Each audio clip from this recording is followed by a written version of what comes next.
What's something your best friend did that you will never forgive? My best friend pinned my sister down and had his way with her one night when he was drunk and I was out of town.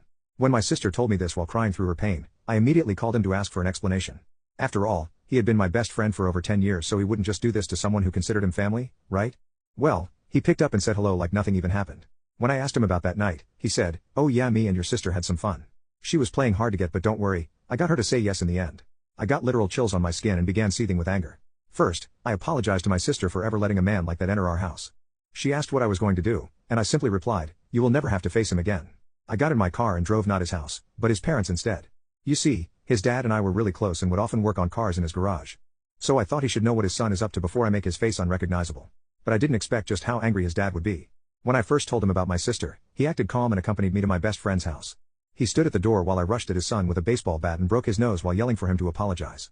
I stopped when his eyes were swollen and he swore to never do it again. That's when his dad stepped in. He snatched the baseball bat from my hand and began slamming it everywhere, his face, his arms, and even his legs. The injuries were so bad that he literally bled to death while I watched in disbelief. When it was over, his dad turned to me and said he was sorry for not raising his son to be a better man. Later that day he turned himself in to the authorities, and never told them about my involvement.